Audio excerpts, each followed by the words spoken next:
Dr. Stephen Matthews was a serial predator using dating apps to find his victims. This is the shocking true crime story of how a Denver doctor drugged and assaulted at least 11 women, leaving them with no memory and a lifetime of trauma. The case ended with a jaw-dropping 158-year prison sentence that shook the nation and brought a powerful army of survivors together. This is a story of justice, survival, and the dark truth hiding in plain sight. Subscribe for more wild true stories and deep dives into insane criminal cases. You're scrolling through Hinge late one night. Everyone's profiles are a blur. Same photos, same jokes, same cheesy bios. Then you stop. This guy is different. He's a doctor. Not like a regular doctor, a heart doctor, a cardiologist. His profile photos show him snowboarding on a mountain, camping under the stars, looking like he just stepped out of a magazine. His bio says he loves traveling, homemade dinners, and deep talks. He seems perfect. He's handsome, successful, and he seems genuinely kind. This guy, Dr. Stephen Matthews, is the kind of guy you'd be proud to bring home to your parents. He's the kind of guy your friends would be jealous of. But that was all a lie, a carefully crafted mask, because the man behind the perfect profile was a monster. He used dating apps not to find a partner, but to find his next victim. And what he did to them is beyond messed up.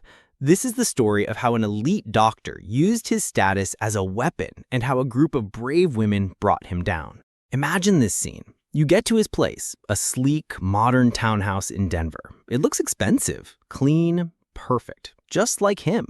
He's charming. He pours you a drink, a cocktail, maybe a glass of wine. He's telling you stories, asking you about your life. You feel relaxed, safe. You take a sip of your drink, and that's the last thing you remember. The next thing you know, you're waking up in a haze. Everything is fuzzy. You feel confused, disoriented. You have no idea where you are, what happened, or how you got there.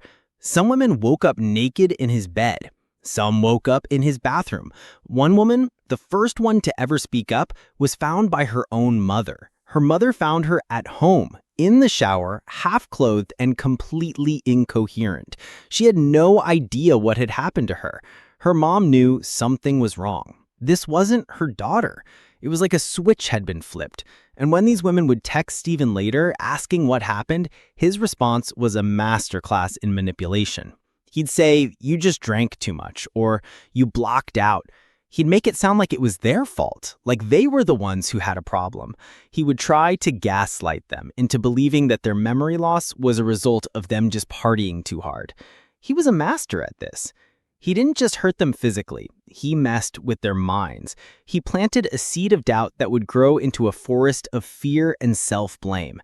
And this went on for a long, long time.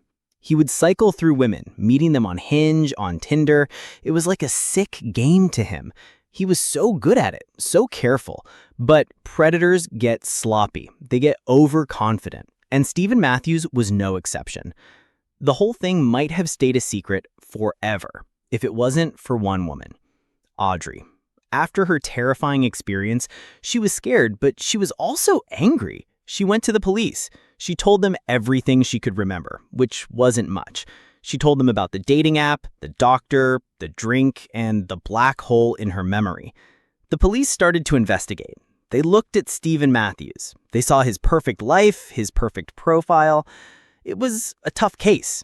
How do you prove something when the victim can't even remember it? But then the news of his arrest for Audrey's assault went public, and that's when everything changed. The floodgates opened. One woman saw the news story. She recognized the face. She recognized the story. She came forward. Then another, and another, and another. 9 more women, all with the exact same story. The same terrifying, blacked-out experience, the same feeling of being gaslighted by this monster. It wasn't a one-time mistake. It wasn't a weird coincidence. It was a pattern, a brutal, methodical pattern of abuse. The police had a mountain of evidence. They had victim testimony that was shockingly consistent. It all pointed to one terrifying conclusion. Stephen Matthews was a serial sexual predator. His perfect life was a lie. His kind smile was a disguise. He was arrested again, and this time the charges were piling up. Sexual assault, drugging, more counts than you could count on one hand. Then came the trial. It was a complete and total spectacle. More than 20 victims and their loved ones showed up. They were a united front, an army. They took the stand one by one, and their stories were gut-wrenching. They described the trauma, the constant fear, the nightmares, the panic attacks, the anxiety that made them terrified of going on a first date. One victim called him a narcissistic monster who preys on women. Another said he had dimmed the lights on her life, making her lose her sparkle.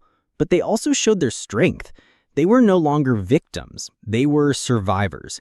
And their testimony was so powerful, so consistent, that the jury didn't even take long to come back with a verdict. Guilty on 35 different charges. Matthews, the stoic, high-status doctor who had been so calm throughout the trial, finally broke. He started to cry. And at the sentencing, his mom got up and begged the judge for mercy.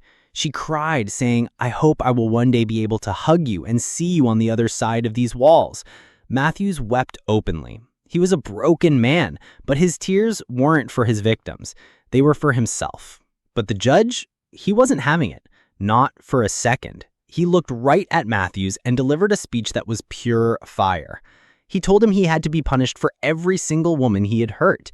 It would be improper if you did not serve a sentence for each victim individually, he said. And then he dropped the hammer. The most insane, monumental sentence you've ever heard. 158 years. The courtroom exploded. The victims, their families, everyone who had been following the case, they cheered. They stood up and applauded. Matthews, the once respected doctor, was now just a shell of a man, a convicted felon. He stood there, stunned as his sentence was read. Then they took him away. Probably forever. The women who survived him are now an army of survivors. They took back their power.